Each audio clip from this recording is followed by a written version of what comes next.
A massive manhunt is underway for George and Jennifer Hyatt after their bloody escape from a courthouse in Kingston, Tennessee. I was making my 5th attempt to break out of prison. This time I had the help of my new wife, a prison nurse named Jennifer.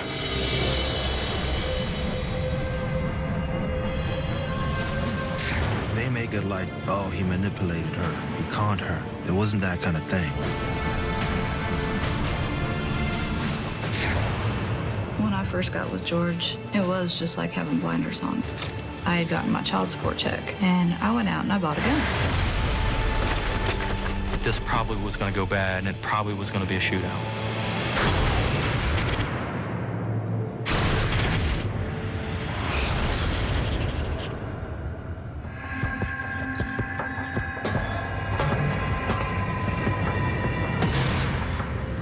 I was in prison serving 35 years for robbery and assault, and I was facing more charges.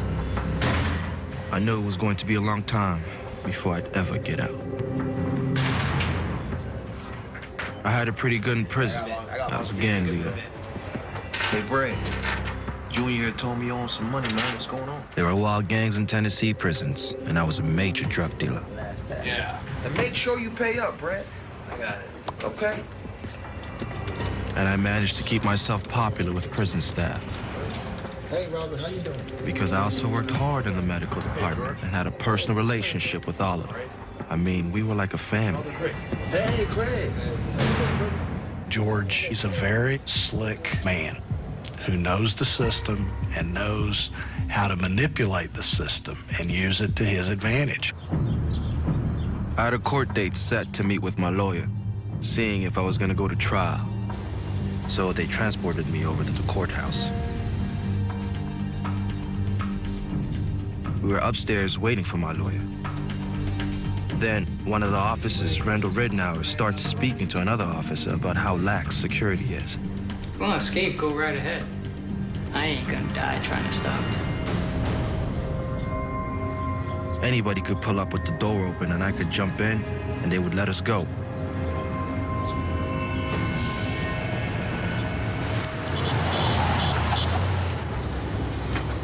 But I've been on the run before and it ain't no life. Then I met Jennifer. I was finishing up nursing school. I was already hired for the prison. I knew where I was going. But it didn't seem scary at all. It was exciting. I enjoyed it. I really did at first. But over time, it kind of went downhill. Sick, Mama Sita. Want to take me with you? I'm sick too, baby. It started getting really bad whenever I would go into the pods of the guys showing themselves to me. I keep telling them, you know, if I want to see it, I'll ask. And it got to the point where Sergeant Smith was like, well, we need to get you an escort. Jennifer? Yeah. This is George. You've been having trouble with some of the other inmates? I've asked George to look after you. I've always been attracted to the bad boy stereotype, I guess. And George is one of the head people of the Gangster Disciples. Well, I'm gonna be around here if you need anything, all right? Okay. He's very intelligent, is very observant. And my assessment would be you couldn't trust a single word that came from his mouth.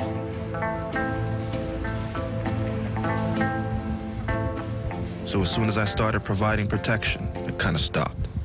I think she was kind of fascinated with me, and it went from, oh, he's looking out for me, to little things getting said. He's got the moves, that's all I can say. She attaches herself to other people. Her value became attached to George Hyatt. I had already started divorce with my husband, and it was just me and my 3 children. I got my brothers involved for extra security. George, do these guys have to be with you all the time? Then one day I found myself seeing her in a way that I was really turned on by her. Get the hell out of here. I liked her spunk and courage. Get out of here! Are you deaf? And it took some balls to talk to killers like that. I kind of think that's hot and gangster from a female. When I first got with George, it was just like having blinders on. And I'm like, no, he's a good guy. He just got a bad deal. He needs somebody to care for him. And I do. Before I knew it, man, I was just head over heels in love with her. She had had a lot of heartaches in her, and she was being there for me, and I was being there for her. We had pretty much anybody watching out for us, where we could be alone. He gave me $100 and says, here, go get your nails done or your hair done. It was that attention that I guess I've craved pretty much all my life.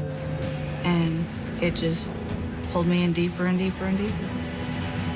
Who knows what he may or may not have said to her at some stage out in that prison in West Tennessee, what promises of love and romance and the future might hold. We don't know. For 6, 8 months, everything was cool. Everyone was cool with it. But when they see a white woman falling all over a black man that's also an inmate, well, it doesn't take that long for everything to flip completely, and it did. One day I brought shrimp in. I gave it to him. One of the officers saw me give it to him, so he ended up writing a statement against me. I'm gonna have to let you go. I guess I felt it was unfair. I bring in some shrimp, and you're gonna fire me over it? At that point, I was like, I won't hear from him anymore. He won't call me anymore. I was just being used. I was back to the point where, what am I gonna do now? I don't have anybody. Nobody loves me. Nobody is there for me. So I couldn't just say, okay, whatever, because I was too attached at the time. He had a cell phone that I had brought to him. Hello? Hey, baby. I said, I never thought you'd call me back again. And we talked constantly. He asked me to marry him. And I pronounce you husband and wife. Jennifer Hyatt was a follower. It's time for her to go. A person who attached themselves to someone who would guide them and lead them. In this case, a long-term criminal. I told her, you know I've never been married, so this is the one and only time I want to get married. We have to make this work. Hey, baby. It was a Saturday. How you doing? They let us have an hour together. We talked about escaping. That's when she was like, we've got to do this. And I'm like, well, you know, we need to think about it. We got kids. And she was like, no, if you love me, this is what we'll do. You want to be with me? Maybe onto something a little later. I told her I would see what I could come up with.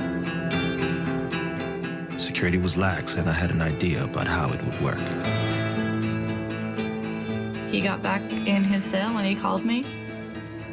He's like, well, sometime next year I've got a court date that I've got to go to trial. Okay, babe. I said, okay. He's like, be the perfect time to break me out.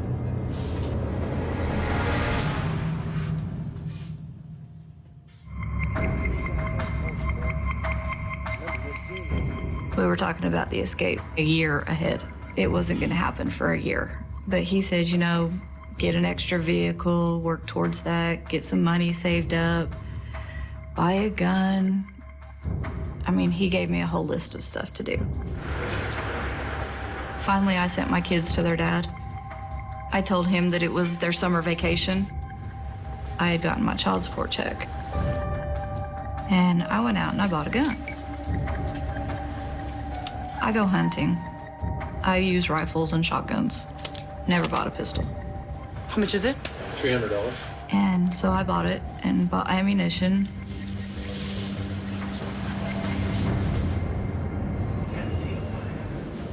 I guess it was about 2-3 months later. Well, we were talking, an officer came to his door and he's like, hold on. And he got back on, he's like, well, that was strange. He told me to pack, I'm leaving in the morning. It's a court date. It was a robbery charge. He's like, all you need to do is, as we're pulling in, pull up behind us. When they get me out, walk up behind them with the gun, tell them to put their hands up, take their guns, and put them in the van. I mean, that sounds simple enough. The morning of the court hearing, I still didn't know who was going to escort me. I was hoping it would be Randall Ridnour. If you want to escape, go right ahead. I ain't gonna die trying to stop you. I just prayed it wasn't going to be the regular guys, Porky Harris and Cotton Morgan. Because they're just upstanding guys and top marksmen. And they're not gonna go for this.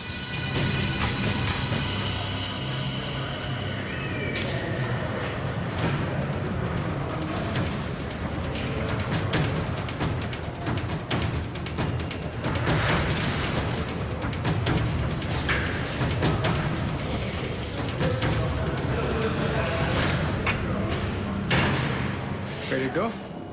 It was Ridnour. Go on, let's go. I was thinking, I don't know when he's gonna be working again, so we gotta make it happen today.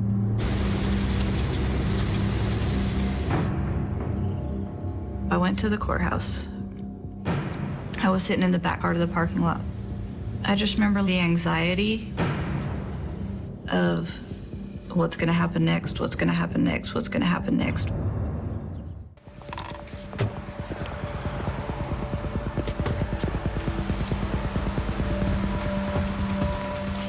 I seen him getting out of the van. I was scared. He turned around and looked at me.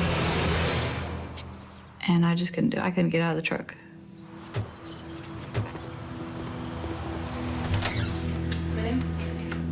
So we got upstairs and they let us go in the conference room. Sit on the chair, other side of the desk. Keep your hands where I can see them. No touching, no contact. Hey. We were sitting upstairs at the courthouse and I kept saying, it's perfect now.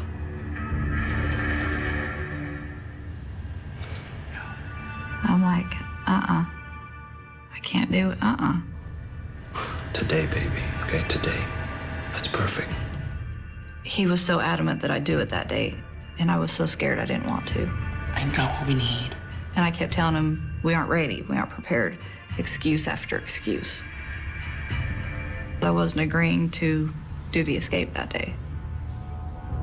So he told him to take it to trial so that he could come back to court again. Trial date set for August 9th, 2005. I don't know why I ever caught up with her and trusted her in the first place if she can't stand on her commitment. And then I'm like, oh, he's gonna be angry. That was the first thing. I'm like, oh, he's gonna be really angry. He finally called me. Hello? Hello? You stupid bitch, what do you think you're doing? And I'm like, calm down. You know what, Jen? We done. What? You hear me? No, don't. We done. And I didn't want him to be done with me. I said, don't worry. I'm doing what I need to do. It's okay, baby, don't worry. So from that point forward, she said she started setting up everything, getting together money and a getaway vehicle. Really, I thought it was a bunch of hot air and her getting desperate because she knew I was getting ready to break up with her. Miss Betty? Jennifer? Hi. I'm so glad you made it. She moved in with an old woman called Miss Betty to take care of her husband. Yeah, whatever Sarah her name was. She would have access to lots of things that could help us with our plans. Yeah, I'd like to transfer $5,000 from Miss Betty Dye's account. Perfect. Thanks. Bye. We realized we need to change cars quick after the escape. Miss Betty? I'm just gonna take your van to get serviced, okay? So we planned to place Miss Betty's van near the courthouse.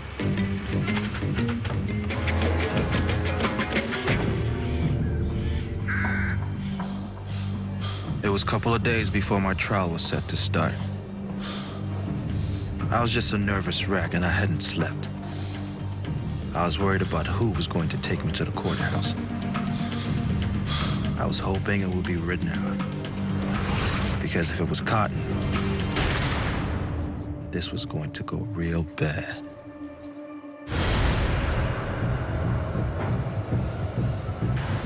It was the morning of my court date. I was still hoping Ridnour was going to take me. And then the guard comes to my cell. Morning, George. It's Cotton. The 9th of August, we was going to escort George to Rowan County Court, me and Wayne Morgan. We call him Cotton. Well, over the 6 years that we've been in transportation, we've never had no problem where we would have to draw our gun or threaten an inmate.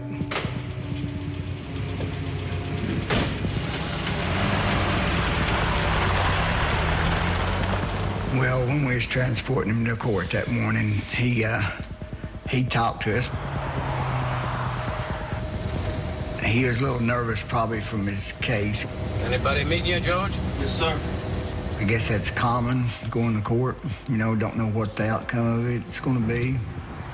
I knew there was too much room for something bad to happen. If I got shot, so what? But I wasn't willing to put nobody else in danger. It was about 8:20 when we arrived, which the courthouse was open. Here we are. I went to the courthouse. I was sitting in there waiting for him. And I've seen the van come in.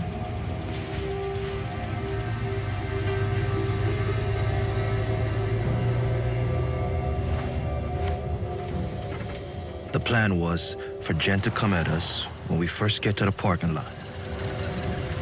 And so I pulled in behind it.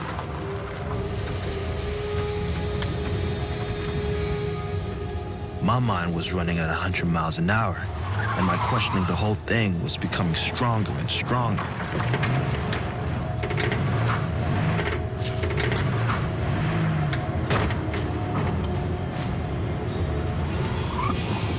I had stopped behind him.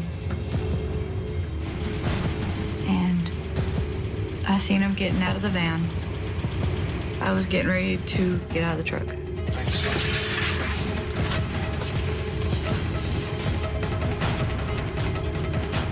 I was thinking everything is too tight. I just shake my head. It's like, what, are you backing out now? Let's just scrap this and we'll come up with something else. He just didn't want to go through with it.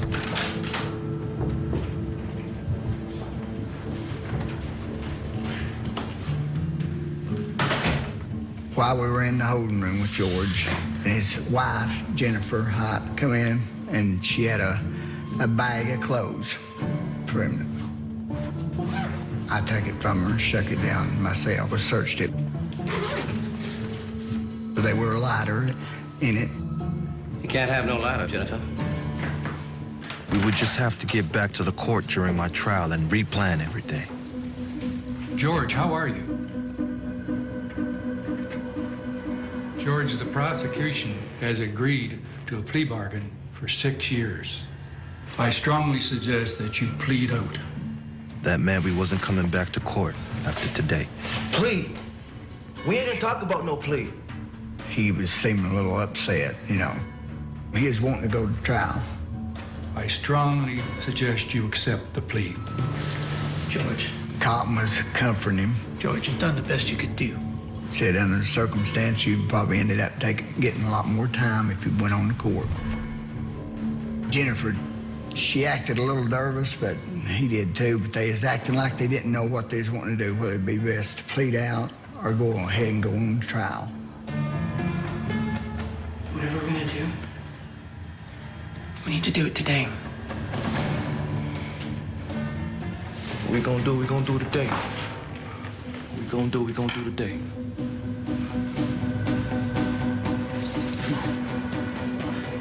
So I agreed to the plea, and I knew it would mean that today was our last chance to break out. So when we get outside, they're taking me to the van.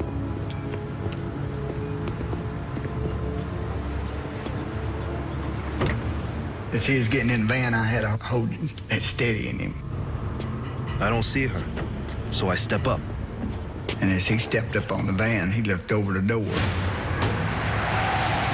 I couldn't see over the top of the van door from where I was at. And then there she is. I got out. I went around the back of the truck. I went up behind Cotton. And I didn't know what to say. So I'm standing there with a gun going, "Hey, guys!" Cotton starts walking towards her. But when he starts walking towards her, I say, Stop, she'll shoot! She'll shoot, stop! I was numb. And he grabbed the barrel of the gun. And it scared me. So I put my other hand up on the handle to keep a grip on it, and I hit the button for the safety. And when I pulled and he pulled, it went off.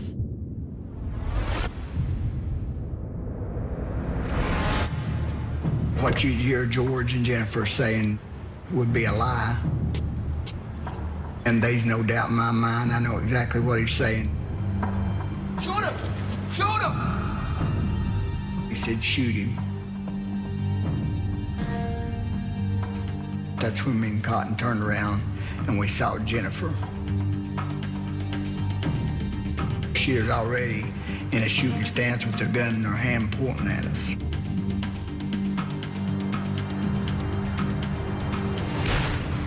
She shot Cotton before he even had a chance to go for his gun. What I've told is the truth. I went for my weapon, started aiming at Jennifer. I remember hearing gunfire, so I fired the gun. Not to hit him or just like startle him.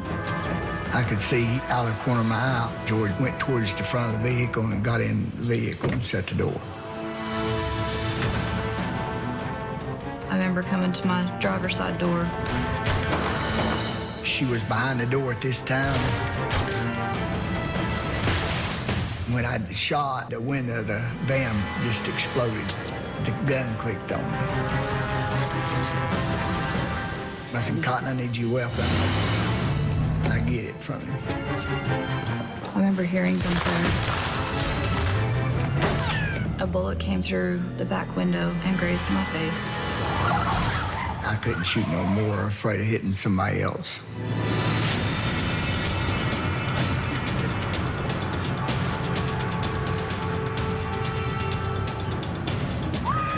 It's like feelings when summer finally comes. The clouds have disappeared. We ain't about 2 minutes away from the scene and she wants to start kissing me. I'm like, I can't concentrate, baby. I can't concentrate. Do you realize what just happened? Baby, why are you tripping out? Every cop and everyone is after us right now. They hunting us right now. I don't know what you're Right now, they hunting us. I don't know what you're so worried about. Just keep going. Keep going. Don't stop. Okay?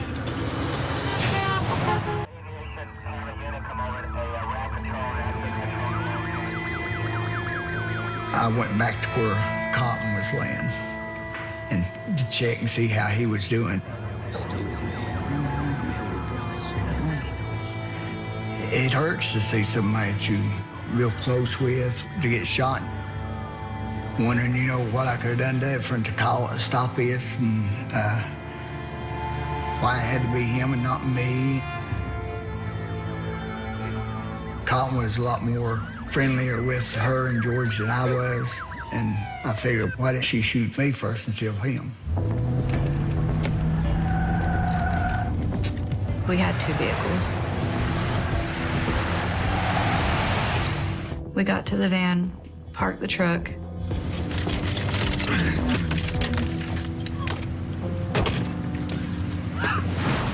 My leg was numb, tingly. I was like, I think I'm shot in my back.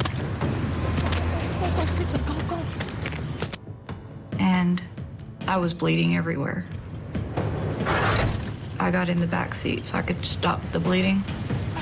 He got in the driver's seat. The cuffs were loose, so I got my hands out, but the chains were still wrapped around me. And we took off. We heard about the event, and we immediately sent our investigative team.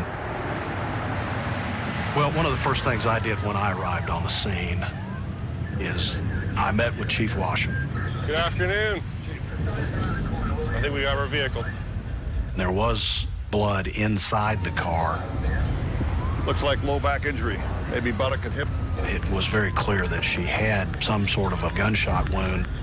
Let's get him. Okay, we'll hold the scene until your crew gets here. Let's roll. They had a car that's been left and traded for another car. The police department have witnesses that identified the car that they switched for. It seemed pretty clear that holding up was not what they had done, that they were running. Have they gone north? Have they gone south, east, or west? Of course, at that point, we don't know. We went straight to the freeway, towards Kentucky. I'm looking back trying to drive, and I'm like, oh man, because she's got blood all over her leg.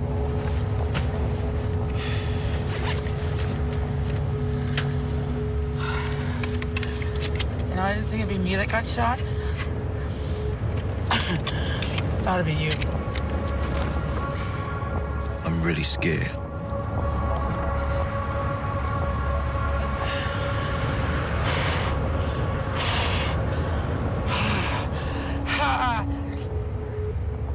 Don't die on me now, baby, okay? Don't die on me. George kept yelling at me.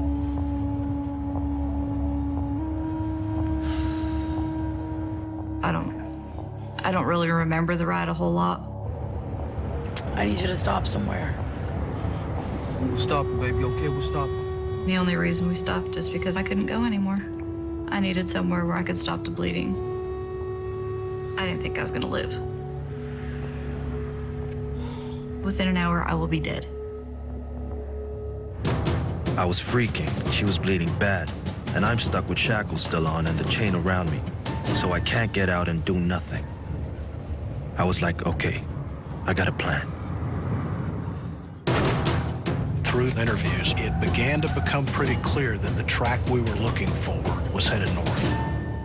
So we're in contact with Cincinnati, we're in contact with Dayton, we're in contact with Columbus, we're in contact with Cleveland, we're in contact with all of the marshal's offices along this route of travel. So, on the spur of the moment, we went to Lowe's hardware store and parked in the handicap spot.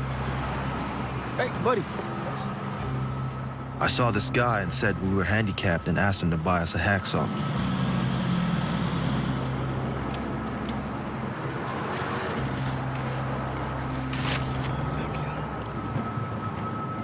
They need rest, they need to treat wounds, they need to find a way to get food, and rest. That comes down to that. We've all been working. They've been working too, and if they stop, we've got them.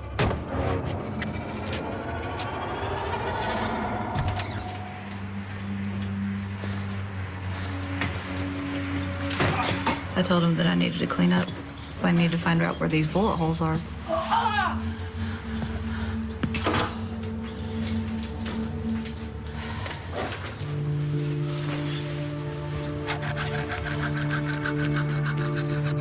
We cut the shackles off first.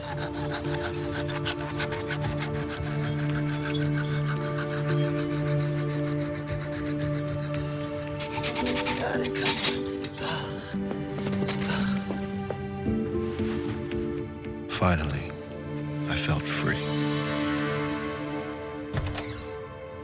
We certainly had to think about the possibility that he used her to get out and then would dump her and continue on his own.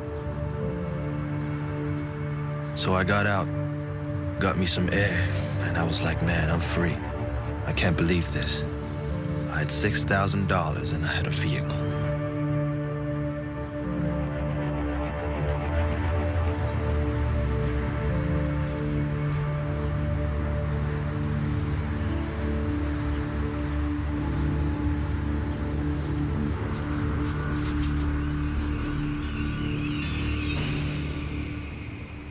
I could have left her.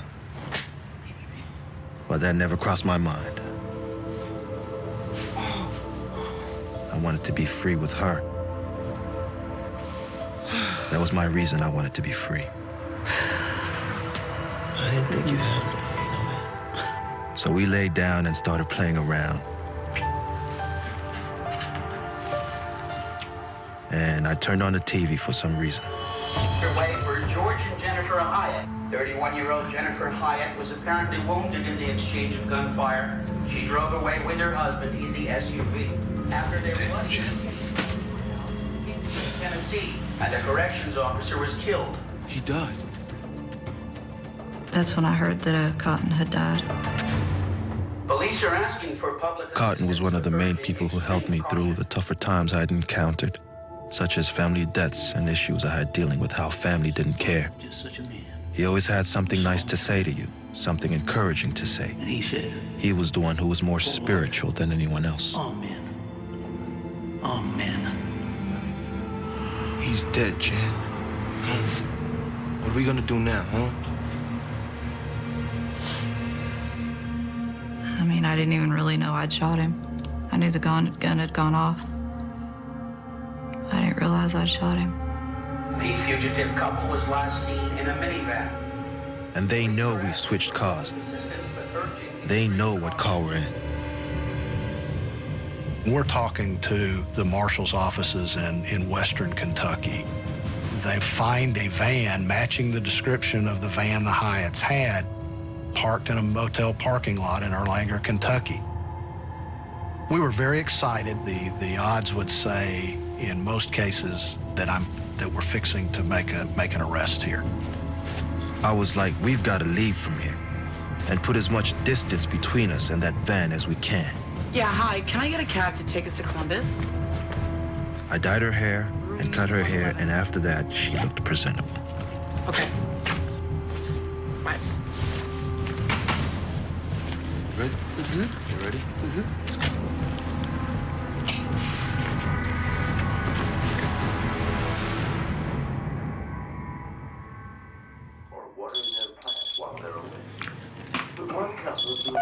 I got a call from a friend of mine. Yeah, what's up? Who has his own little taxi business, and he said, "You want to go to Columbus for a couple $100?" I said, "Sure, yeah." 120-something miles, a long cab ride. I was told room 111 at the Econo Lodge in Erlanger, Kentucky. We've notified everybody, and we've dispatched this information throughout the Marshal Service. So the resources there in Kentucky respond to this hotel, and we move in to capture them. George and Jennifer Hyatt had already shown that they were willing to go to a violent and radical extreme to accomplish what they wanted. So we were worried about what was going to happen next.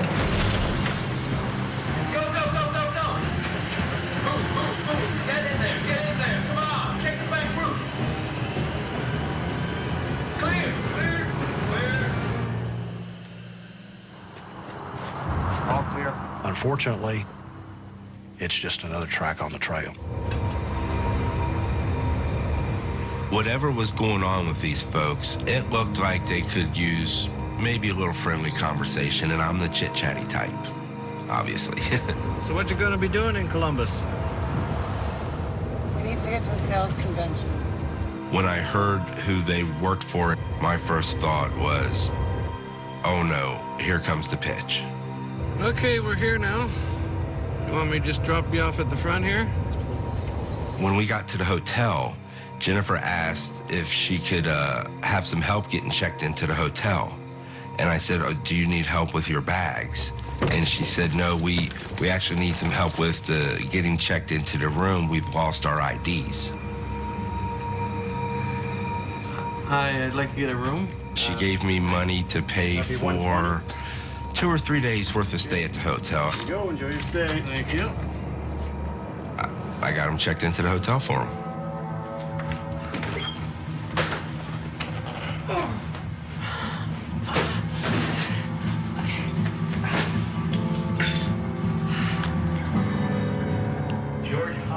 We get to the room, and the first thing I do is turn the TV on.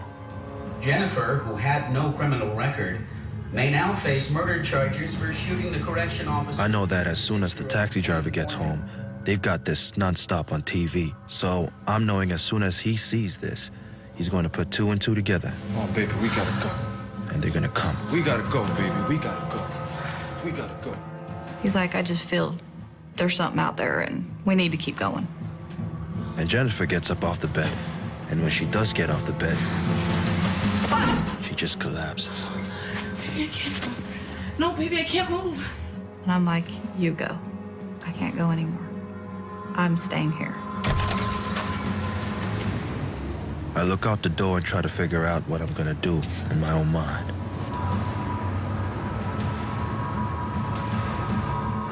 About 8:30 in the evening, I get a call from my friend who dispatched me. Yeah, what's up? He's asking me, was he kind of a thin black man and was she kind of a medium-build white woman? And I said, yeah, how'd you know that? He said, oh my God, Mike, you need to call the police. What? You've just taken the Tennessee fugitives from our area to Columbus, Ohio. Hold on a second. Because of suspicion of a relationship with Hyatt. She married him in prison this past May. Oh no, not me. I gotta go. Please don't let me have been involved in this. I called the police and told them who I was and what I believed I had just done. It was sometime shortly after 8 p.m.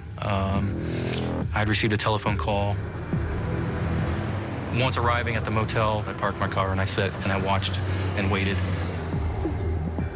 Knowing that Jennifer and George were both probably very paranoid, my concern was essentially that they could be conducting counter surveillance on law enforcement. I'm standing somewhere off-site watching to determine if anybody had realized where they were. There really was 4 options. There was a hostage situation, there would be a murder-suicide, or a shootout between us and the Hyatts, or they would comply and follow our instructions to the T. And so your odds are not very good. 25% chance that it's going to go smoothly and no one's going to be harmed. This probably was going to go bad, and it probably was going to be a shootout.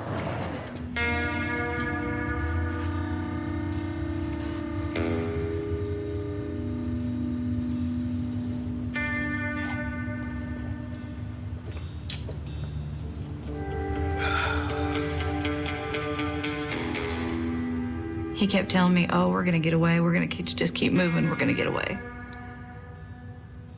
But I think in the back of his mind, he knew, because I knew. Come right in. My feelings were numb at that point. I was numb. And I knew if I opened my mind to feelings, to emotions, that I would break.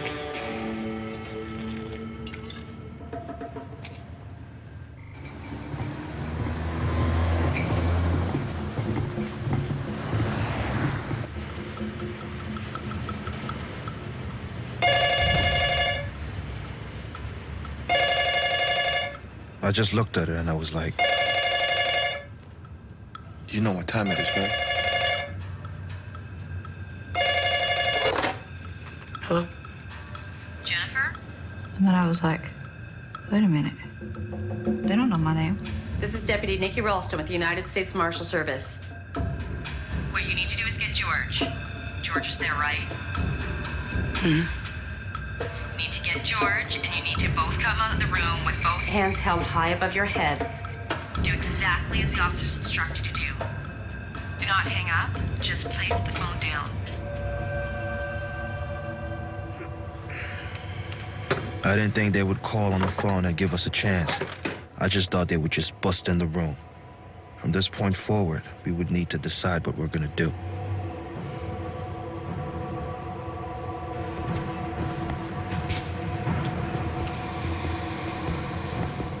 One of 2 things is going to happen. It's fight or flight. And They had already showed a propensity to fight. If there was going to be violence, it was going to be on our terms. And we'd rather that violence be at the door or outside the door.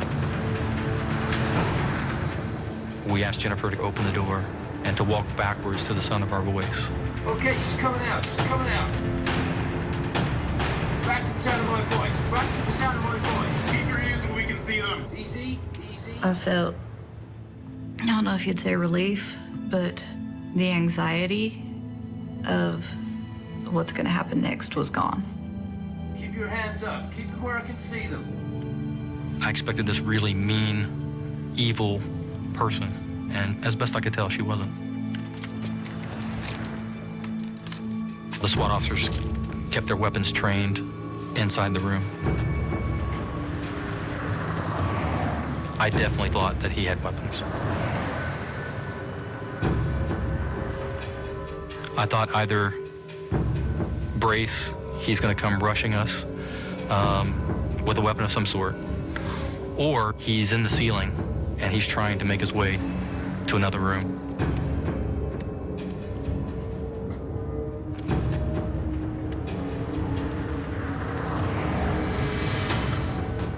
We continue to call out to George. He's not saying anything, and at this point we still can't see him.